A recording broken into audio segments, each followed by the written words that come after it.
साथियों नमस्कार, मैं हूं नीरज पटेल और आप देख रहे हैं नेशन जनमत। मोदी सरकार में एक चीज जिस पर सबसे ज्यादा हमला हुआ है वो है अभिव्यक्ति की आजादी। पहले पत्रकारों पर हमला हुआ, उनको नौकरी से बाहर निकलवाया गया। इसके बाद ब्यूरोक्रेसी पर हमला हुआ, तमाम ब्यूरोक्रेट्स ने इस्तीफा दिया। अब खबरें आ रही हैं कि शैक्षणिक जगत में जो माना जाता था कि एकेडमिक्स के लोग स्वतंत्र होते हैं अभिव्यक्ति के लिए, अब उन पर भी हमला किया जा रहा है। करण सांगवान का मामला आपके सामने है। लॉ शिक्षक थे, ऑनलाइन पढ़ाने के दौरान बस इतना कह दिया था कि पढ़े लिखने को वोट दो।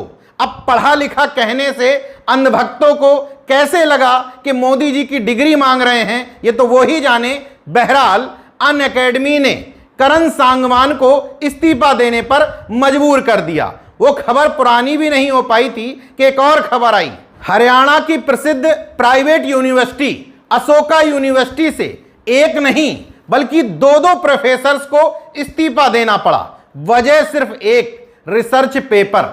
जबरन इस्तीफा लेने की खबरें मोदी सरकार के लिए पुरानी हो गई थी। मामले में कुछ ट्विस्ट नजर नहीं आ रहा था, तो इस मामले में प्रोफेसर के पीछे आईबी यानी कि इंटेलिजेंस ब्यूरो की टीम लगा दी गई। खबर बताती है कि अशोका यूनिवर्सिटी पहुंची थी आईबी की टीम प्रोफेसर के बारे में जानकारी जुटाने।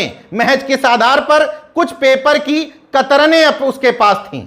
अर्थशास्त्र विभाग में प्रोफेसर हुआ करते थे सब्यसाची दास। उन्होंने एक रिसर्च पेपर लिखा जिसकी हेडिंग थी democratic backsliding in the world's largest democracy.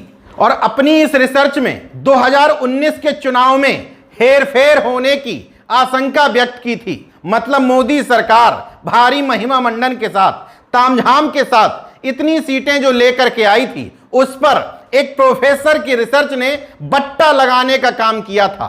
Research social media में वायरल हुई।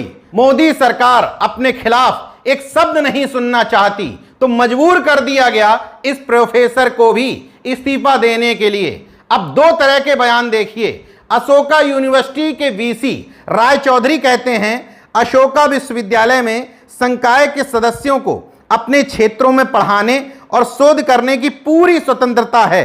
आदर्श स्थिति तो यही है। किसी भी शैक्षणिक संस्थान के प्रोफेसर को बंधुआ मजदूर की तरह ट्रीट नहीं किया जा सकता। लेकिन मौजूदा समय में देश के विभिन्न विश्वविद्यालयों का भगवाकरण, विश्वविद्यालयों का राजनीतिकरण, वो भी कुलपति के माध्यम से बहुत तेजी से हो रहा है। हालांकि निजी विश्वविद्यालय था इसलिए काफी हद तक राजनीति से दूर था, लेकिन एक रिसर्च पेपर ने मजबूर कर दिया कि वो अपने यहां के नियम बदले। द वायर की यह खबर बताती है कि विश्वविद्यालयों में जिन उद्योगपतियों ने और निवेशकों ने पैसा लगाया था, उनके पास पीएमओ और केंद्रीय शिक्षा मंत्रालय से दबाव बनाया जाने लगा। मजबूरन उस प्रोफेसर से शायद इस्तीफा मांग लिया गया। इसलिए प्रोफेसर सब्यसाची दास तो इस्तीफा देकर चले ही गए, बल्कि दूसरे प्रोफेसर पुलाप्रे वाला कृष्णन, जो देश में अर्थशास्त्री के तौर पर जाने जाते हैं, उन्होंने भी इस्तीफा थमाते हुए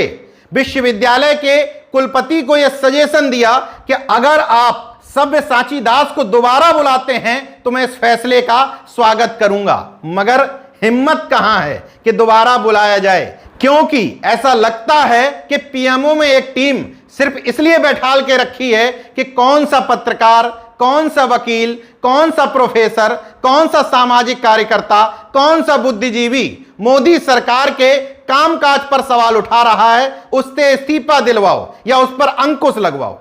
खैर, इस्तीफा देने पर मजबूर करना तो अलग बात है। आईबी की टीम अशोका यूनिवर्सिटी पहुंच गई थी। इंटेलिजेंस ब्यूरो को जिम्मेदारी दे दी गई है कि मोदी सरकार के खिलाफ लिखे जाने वाले किसी रिसर्च पेपर के प्रोफेसर की जांच पड़ताल करो। लेकिन मोदी हैं तो मुमकिन है, इसलिए क्योंकि देश के राष्ट्रीय सुरक्षा सलाहकार, जिनको पीएम मोदी का निजी जेम्स बॉन्ड भी कहा जाता है, अजीत डोभाल, जब रोहित वेमुला की सांस्थानिक हत्या के मामले में रोहित वेमुला की जाति बताने के लिए सामने आ सकते हैं, दिल्ली दंगों में गृह मंत्री को डिफेंड करने के लिए सामने आ सकते हैं, कोरोना के समय एक धर्म विशेष के खिलाफ माहौल बनाने में सामने आ सकते हैं, तो फिर एक प्रोफेसर के पीछे इंटेलिजेंस ब्यूरो छोड़ दी गई तो कौन सी बड़ी बात है।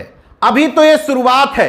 ऐसे ही धर्म की चाशनी और राष्ट्रवाद की अंधभक्ति में डूबे रहे तो वो दिन दूर नहीं जब मुंह पर ताला लगा दिया जाएगा और कहा जाएगा कि यह ताला तब खुलेगा जब वादा करो कि मोदी जी की शान में कसीदे गढ़ोगे। देखते रहिए नेशन जनमत, जागरूक और सजग बने रहिए। जय विज्ञान, जय संविधान, जय लोकतंत्र। धन्यवाद।